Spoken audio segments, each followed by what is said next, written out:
Apocalipsis capítulo 17. Veamos cómo comienza el capítulo 17. Dice: vino entonces uno de los 7 ángeles que tenían las 7 copas y habló conmigo diciéndome: ven acá y te mostraré la sentencia contra la gran ramera, la que está sentada sobre muchas aguas, con la cual han fornicado los reyes de la tierra. Y los moradores de la tierra se han embriagado con el vino de su fornicación. Tremendo. Hoy lo que vamos a estudiar es lo que el libro de Apocalipsis nos revela acerca de la iglesia falsa que está en el mundo desde hace muchos siglos y que es un problema serio no solo para el mundo antiguo, sino para hoy. Es importante estudiar lo que vamos a estudiar porque tiene mucho que ver contigo y conmigo. Esta iglesia falsa, la iglesia ramera, la gran ramera, así se le llama en el libro de Apocalipsis, vamos a ver quién es, cuál es su origen, cuál es su problema, su duración, cuánto dura y su final. Y como te digo, como te repito, es muy importante que tú prestes atención a lo que vamos a estudiar porque tiene mucho que ver contigo también. Tenemos que conocer la palabra de Dios, porque la promesa es que conociendo la verdad podemos ser libres.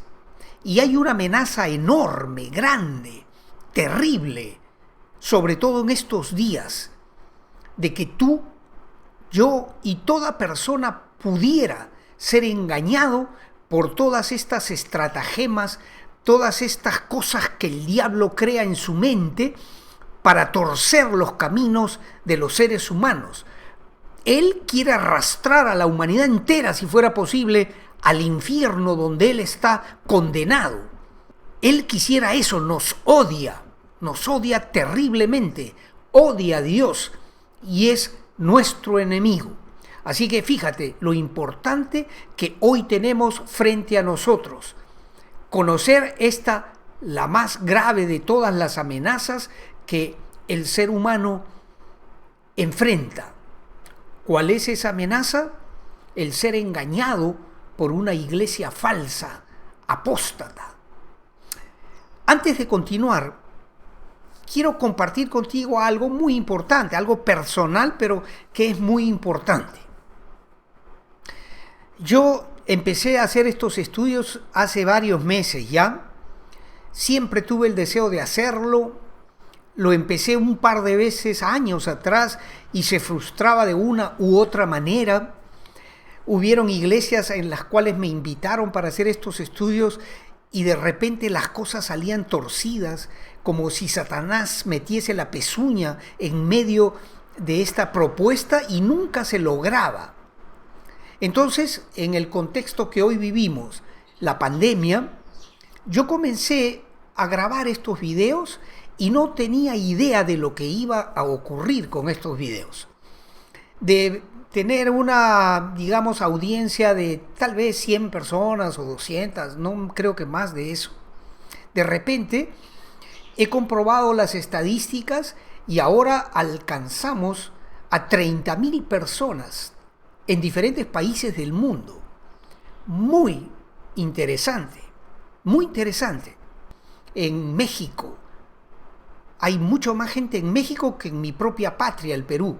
Alcanza alrededor de 10,000 personas que siguen estos estudios. En Estados Unidos hay un importante grupo, también varios miles de personas. En mi patria, en el Perú, pero también unos pocos, no tan pocos, en Argentina, en Chile, en Colombia. Hay gente que está siguiendo estos estudios y lo que estoy contándote es algo personal que voy a explicarlo mejor. necesito que ores por mí.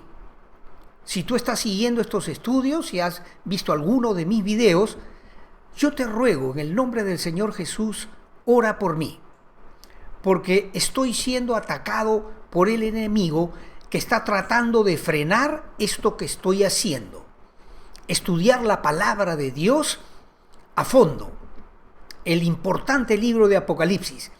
Y yo no había caído en la cuenta, pero en los últimos 2 o 3 meses, una serie de dificultades están amenazando el que yo pueda continuar con mi ritmo normal de vida. Hay algunos problemas que estoy enfrentando y que no había caído yo en la cuenta, que son ataques del enemigo en mi contra. Porque ciertamente el enemigo no se va a quedar quieto. Él es como un león rugiente que está buscando a quien devorar.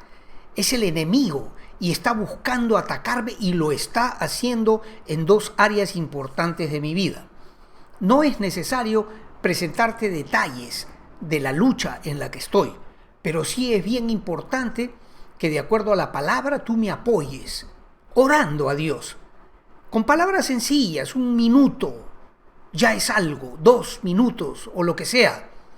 Apóyame para no estar solo, porque la palabra dice en Filipenses capítulo 4, sean conocidas vuestras peticiones delante de Dios en toda oración y ruego, y la paz de Dios que sobrepasa todo entendimiento guardará vuestros corazones y vuestros pensamientos en Cristo Jesús. Por eso es que estoy compartiendo esto contigo. Necesito que ores por mí. Como te digo, no es necesario saber de qué se trata, sino simplemente ponte de rodillas un momento y ora por Carlos, el maestro que está tratando de cubrir todo este libro de Apocalipsis para tu beneficio y el de miles y miles de otras personas. La respuesta a la primera pregunta o las 2 primeras preguntas que nos planteamos al comenzar el estudio es: ¿quién es la gran ramera? La iglesia falsa, ¿quién es? ¿Cuál es esa iglesia falsa? ¿Y cuál es su origen? ¿De acuerdo? Muy bien. Ahora, en el capítulo 2 de Apocalipsis se nos explica, se nos da la respuesta a esta pregunta. Dice el Señor Jesús hablando con la iglesia de Pérgamo: yo conozco tus obras. Recordemos que la iglesia de Pérgamo es la tercera de las 7 iglesias de Asia a las cuales el apóstol Juan escribe el libro de Apocalipsis a pedido del Señor. El Señor le dijo: escribe en un libro lo que es, lo que era, lo que es y lo que será después de estas cosas, y envíalos a las 7 iglesias. ¿Cuáles son? Éfeso, Esmirna, Pérgamo, Tiatira, Sardis, Filadelfia y Laodicea. En la iglesia de Pérgamo, mira lo que pasó. Yo conozco tus obras, le dice el Señor a la iglesia de Pérgamo, que se ubica históricamente alrededor del 4º siglo de nuestra era cristiana. Yo conozco tus obras y dónde moras, donde está el trono de Satanás. Pero retienes mi nombre y no has negado mi fe, ni aun en los días en que Antipas, mi testigo fiel, fue muerto entre vosotros, donde mora Satanás. Qué interesante, qué interesante. La iglesia de Pérgamo, la tercera de las 7 iglesias, donde mora Satanás, donde Satanás tiene su trono, se ubica, lo dije hace un momentito, alrededor del 4º siglo, en el contexto histórico.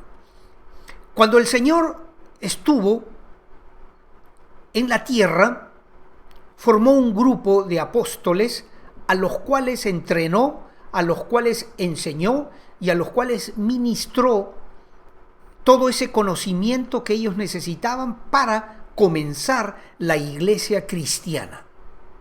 Una vez muerto el Señor, resucitado y luego de que ascendió a los cielos, vino el Espíritu Santo, unos 50 días después de eso, en el aposento alto, y bautizó con el Espíritu Santo a los apóstoles y a otros 120 personas en total que habían ese día. Y comienza la iglesia cristiana. Pero la iglesia de Pérgamo, que es la que estamos estudiando, es la iglesia en la que ocurre esto. Constantino, el emperador, tiene un sueño y se convierte al cristianismo. Aunque hay algunos que cuestionan esta conversión, el tema es que Constantino da un edicto, da una orden de que ya no se persiga más a la iglesia cristiana. Y no solo eso, sino que toma la cruz como el emblema que tendrían los estandartes de su ejército para emprender las luchas y las conquistas que él quería. Es decir, asume la cruz como el símbolo de sus ejércitos y él mismo se hace cristiano también. Muy bien. Ahora, ocurrido esto, la lógica nos dice algo y la historia nos lo confirma.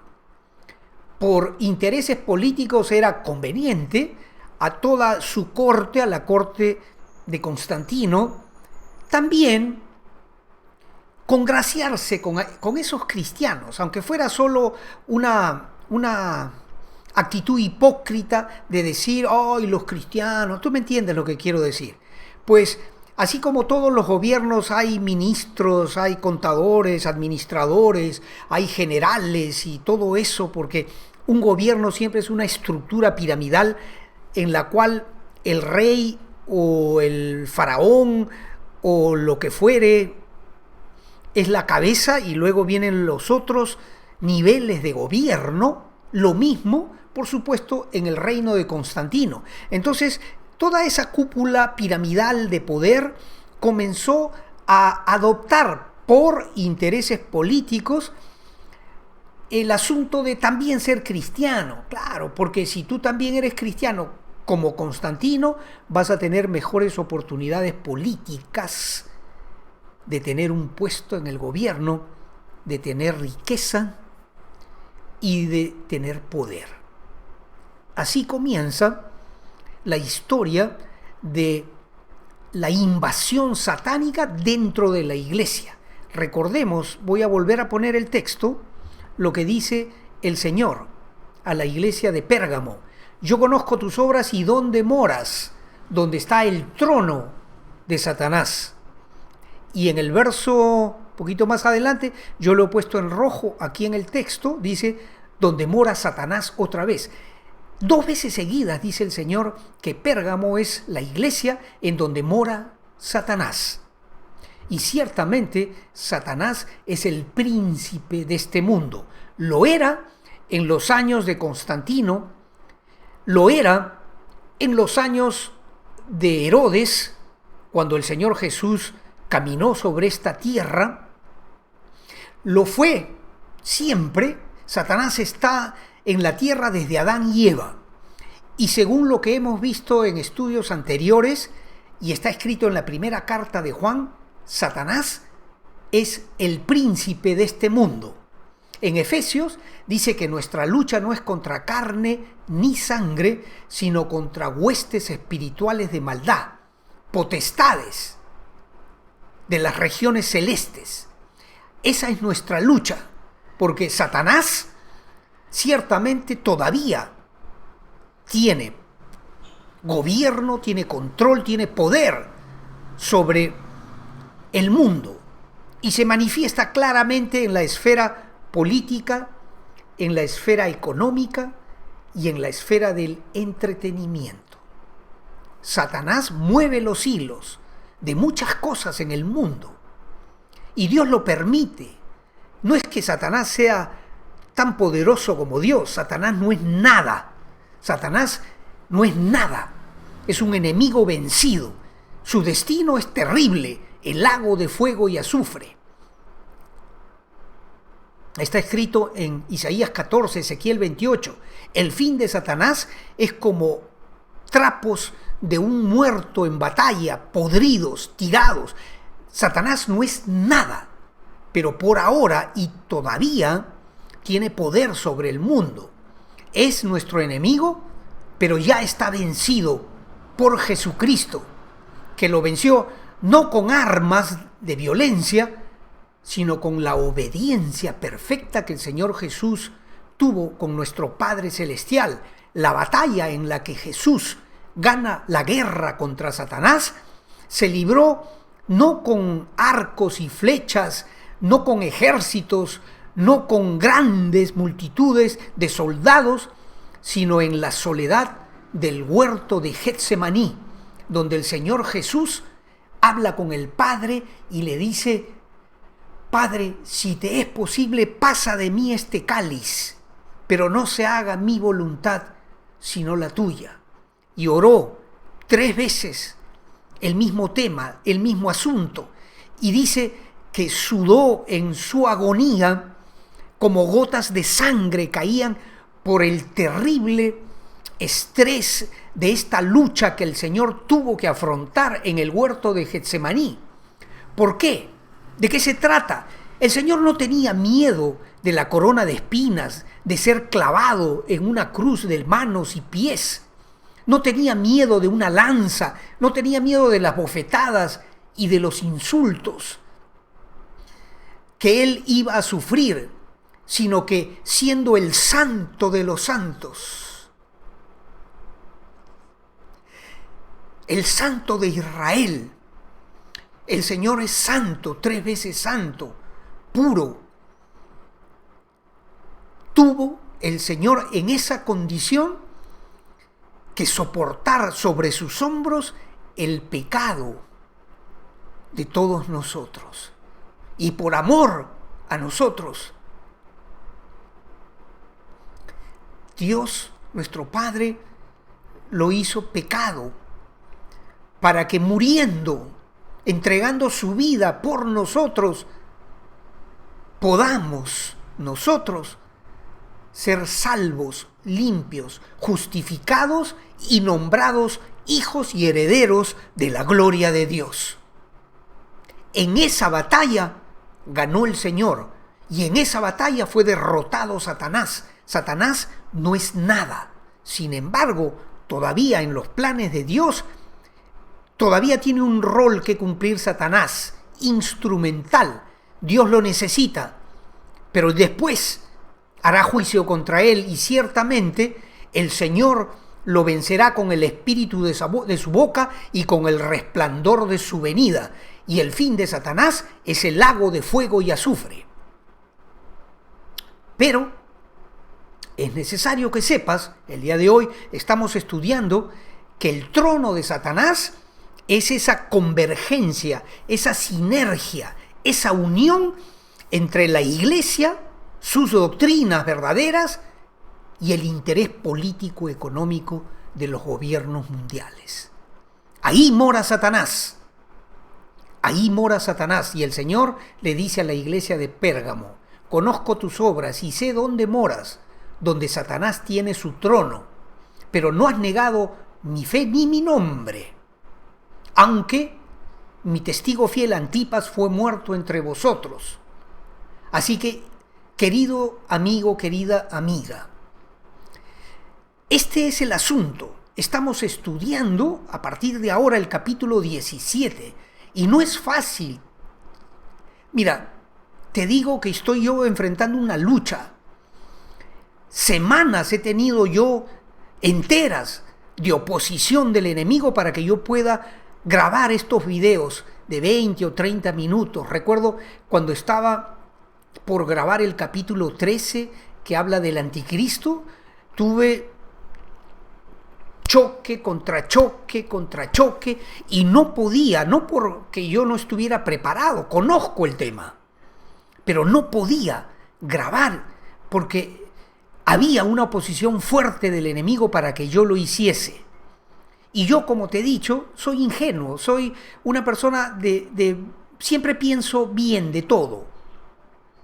Y muchas veces no caigo en la cuenta que estas cosas que yo hago, por supuesto, van a tener oposición. Por eso te pido oración por mí, porque aunque estoy en paz con Dios, el enemigo no deja de atacarme porque no quiere que tú escuches la verdad de Dios, que te puede hacer libre, que te puede hacer justificado delante de Dios, que te puede hacer un verdadero hijo, hija de Dios, y te puede hacer el heredero de la gloria de Jesucristo. Mira si no es importante esto. Lo es, ¿verdad? Gloria a Dios. Gracias por tu tiempo, gracias por tu participación, gracias por orar por mí, gracias por compartir esto que hacemos. Tú podrás decir, bueno, este video no sé si compartirlo. Mira, a mí me cuesta cada video que hago horas y a veces días de batalla, de prepararme, de hacer mis diapositivas, de ensayar mis videos y de grabarlos y de hacer todo lo que tengo que hacer. Hay muchas horas de trabajo en cada cosa que yo hago para Dios. Lo hago por amor a Dios y a mis hermanitos, a todos, los que ya tienen mucho tiempo en la fe y los nuevos. Incluso hemos tenido frutos de gente que ha entregado su vida a Cristo a través de estos videos. Gloria a Dios por eso. Por una alma que entrega su vida a Cristo, hay fiesta en los cielos. Los ángeles brincan de alegría cuando una persona se entrega a Cristo. Y es ciertamente lo que buscamos, ser bendición para muchos otros. Así que te doy gracias por tu participación. Te ruego que compartas el video y que permanezcas atento, porque Dios mediante te veo en la próxima oportunidad. Dios te bendiga. Dios haga resplandecer su hermoso rostro sobre ti y tu familia. Te proteja en esta pandemia que estamos sufriendo, te provea y te guarde de todo intento del enemigo por dañarte. En el bendito nombre de Cristo Jesús oro. Amén.